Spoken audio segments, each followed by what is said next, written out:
Bonjour à tous et bienvenue pour cette nouvelle vidéo de la newsletter qui traite de la sidra de Be'alotecha. Be'alotecha, lorsque tu élèveras les flammes, les bougies, les lumières, Ya'iru Shivat Anerot, à ce moment-là, les sept nérot, les sept bougies, les sept flammes du candélabre éclaireront. Effectivement, ici le terme qui est employé, ce n'est pas lorsque tu allumeras, c'est lorsque tu élèveras.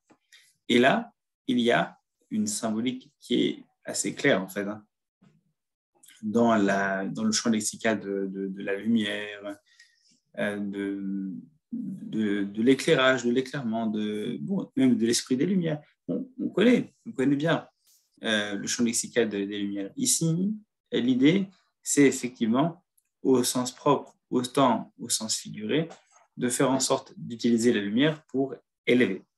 La lumière, l'esprit de lumière, la lumière, c'est le rapport à la connaissance.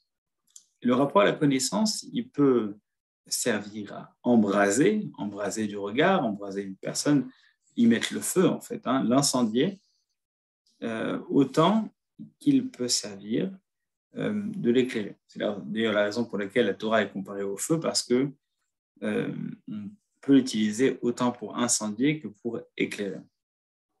Et ce qu'on demande à Aaron qui est connu par ailleurs dans notre tradition pour être celui qui arrive à faire le lien entre les gens et à les rapprocher de l'étude, à les rapprocher de la Torah, lui en particulier a le rôle d'éclairer et d'élever.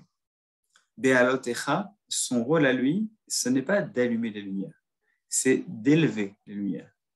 Et à ce moment-là, Ya'iru Shivat Anerot, les Nerot pourront alors éclairer à leur tour. Notre rôle, en tant que pour dire descendant d'Aaron, descendant spirituel, ou pour les Kohanim, descendants même filiaux, ça n'est pas uniquement,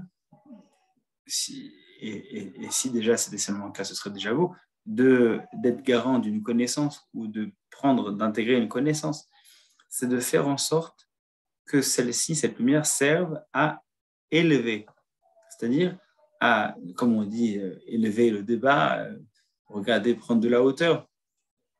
C'est vraiment cette idée-là. C'est Behalotecha. Toi, qui es capable de faire le lien entre les gens, tu as un avantage sur les autres, qui est celui de pouvoir non seulement rapprocher les gens de l'étude, mais en les rapprochant, d'arriver à les élever, à tous les sens du terme. Les élever, c'est-à-dire comme on élève un enfant, comme on l'éduque, mais également les élever, les faire prendre de la hauteur vis-à-vis des thématiques qu'ils abordent. Dans la Torah, on a effectivement, c'est ce que dira le Maharal de Prague en lisant les histoires du livre de Bereshit. On a l'impression que ce sont des histoires, des querelles de famille, alors que lui a cette approche-là qui est en fait, somme toute, assez logique. Quel est l'intérêt de nous raconter l'histoire d'une famille? C'est pas uniquement, c'est pas un livre de chronique, la Torah, c'est pas un livre d'histoire. Auquel cas, il serait beaucoup plus long si on devait s'intéresser à l'histoire de chacun. Non, ce sont des morceaux choisis. Et l'intérêt de ces morceaux choisis, c'est de pouvoir prendre de la hauteur et de manière macroscopique, essayer de voir ce que ces éléments peuvent donner, peuvent tirer de là.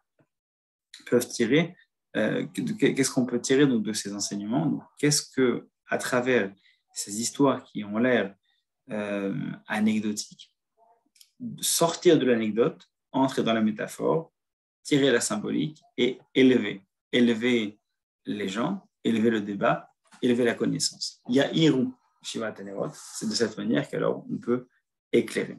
On ne peut éclairer que si on est d'accord, si on est capable d'accepter que pour qu'une connaissance traverse le temps, il faut pouvoir la faire sortir de son contexte. Et c'est ça, élevé. Le peuple d'Israël a cet objectif, depuis sa sortie d'Égypte, d'essayer de se sortir de sa conjoncture historique, de s'élever de son temps pour traverser l'histoire.